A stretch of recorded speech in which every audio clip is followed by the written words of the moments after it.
नमस्कार, मैं सुनील डांग। साथियों, आज बात करेंगे क्या भारत में कहर बरपाती दूसरी लहर से हमारा सिस्टम पैरालाइज हो गया है।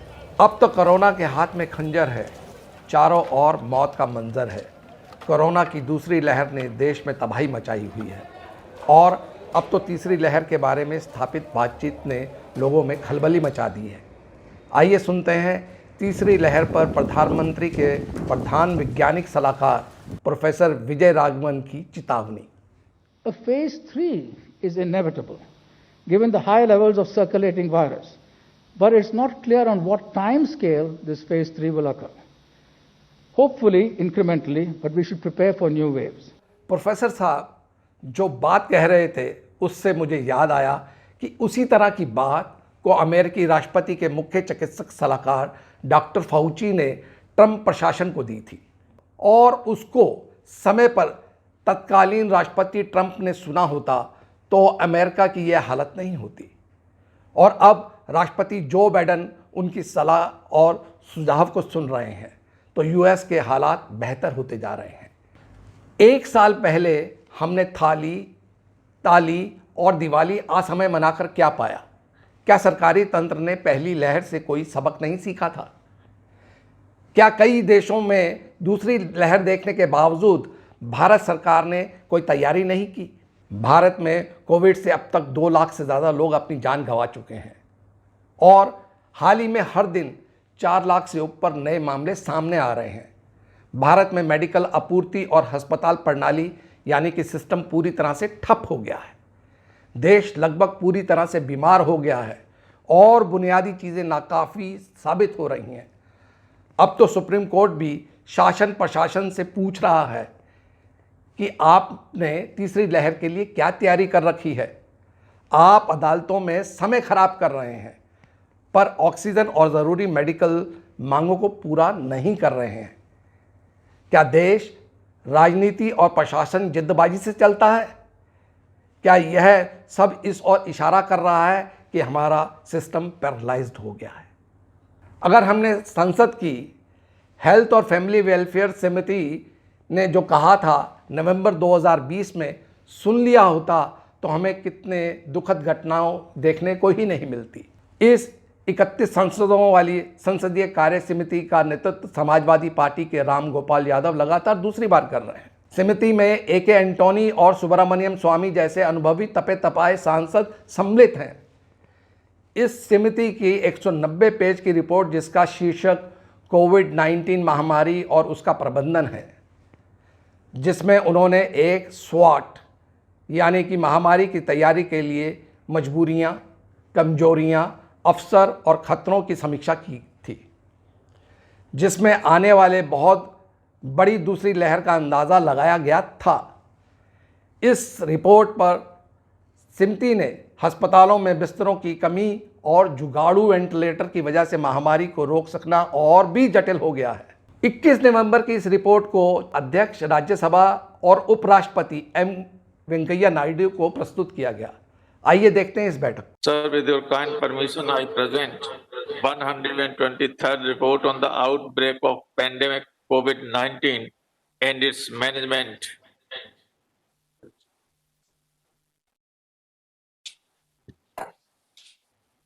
सर, मैं आपको बहुत बहुत आपके प्रति आभार व्यक्त करता हूं कि आपकी विशेष अनुकंपा से ये रिपोर्ट्स आज एक वर्चुअल मीटिंग के द्वारा पहली बार संसदीय इतिहास में प्रस्तुत की गई।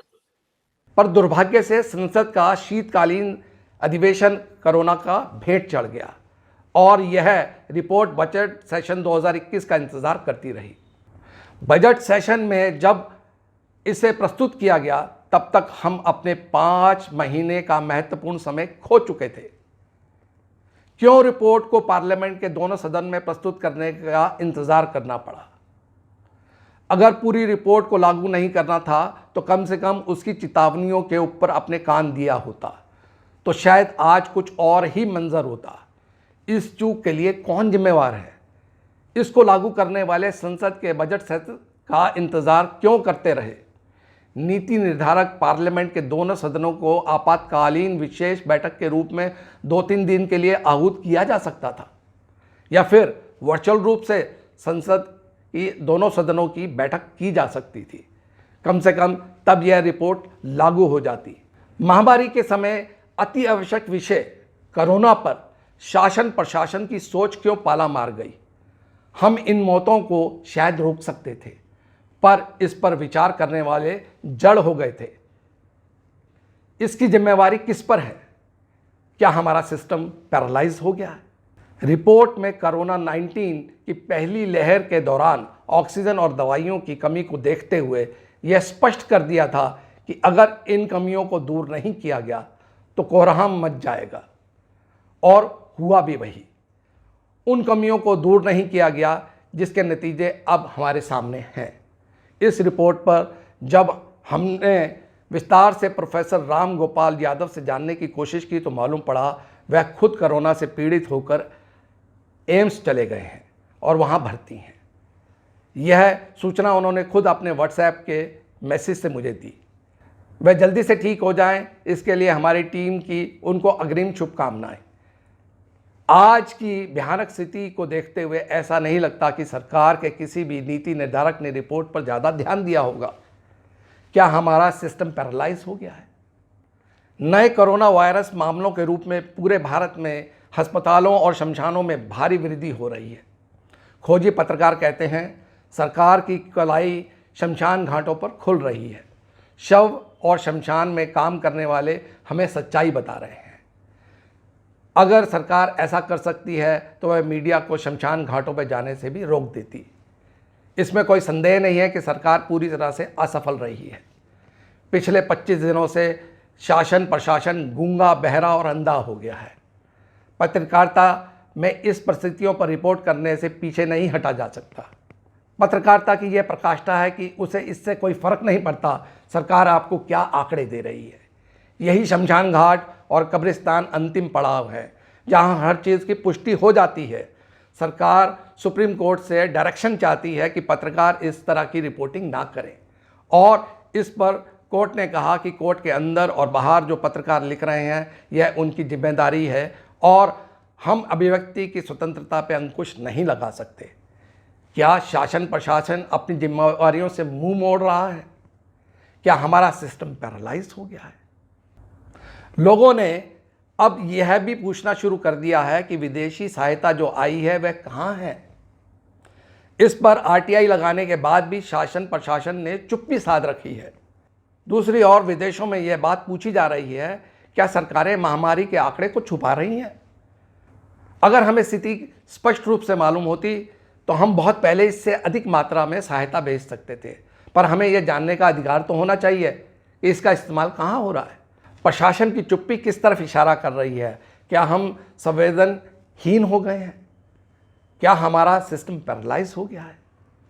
साथियों, मौत की वजह कोरोना वायरस हो सकता है, मगर 90% मौतें ऑक्सीजन नहीं मिलने पर, इंजेक्शन और दवाइयाँ नहीं मिलने पर, अस्पताल में बेड नहीं मिलने पर, टेस्ट की रिपोर्ट समय पर नहीं आने पर, इलाज समय पर नहीं शुरू होने पर, और शायद कुछ हद तक अनाप शनाप इलाज से भी हो रहा है। निगरानी समिति और कोऑर्डिनेशन क्या कर रहा है? लगभग हर राज्य के कोरोना के हैंडलिंग और ऑक्सीजन को लेकर कोर्ट ने कड़ी भाषा में सरकार को लताड़ा है, और जिस पर सुप्रीम कोर्ट ने भी कहा है कि केंद्र ऐसी स्थिति ना बनाए जहां कोर्ट को सरकार के खिलाफ कड़ी कार्रवाई करनी पड़े। साथ ही कहा ऐसा ना करें कि हमें एक्शन लेना पड़े। फिर भी सरकारी तंत्र कोर्ट कचहरी में ज़्यादा वक्त खराब कर रहा है और ज़मीनी हकीकत से अपना मुंह मोड़ रहा है। क्या यह लगता है कि हमारा प्रशासन अभिमान में जी रहा है और भाव शून्य हो गया है?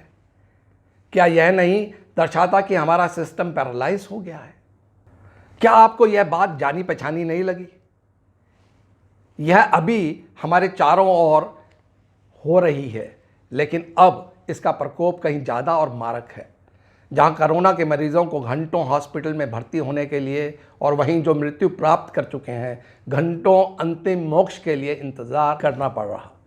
क्या हमारी कार्यप्रणाली को लकवा मार गया है? क्या हमारा सिस्टम पैरालाइज हो गया है? इसकी जिम्मेदारी अब किसकी होगी? अब संसद को भी तय करना होगा। साथियों, आपको मेरा ये कंटेंट कैसा लगा? लाइक, शेयर और सब्सक्राइब कीजिएगा और अपना काम राजनीतिज्ञों की तरह अधूरा ना छोड़िएगा। बेल आइकॉन को दबाकर पूरा कीजिएगा ताकि मेरा कोई कार्यक्रम आप मिस ना करें। नमस्कार।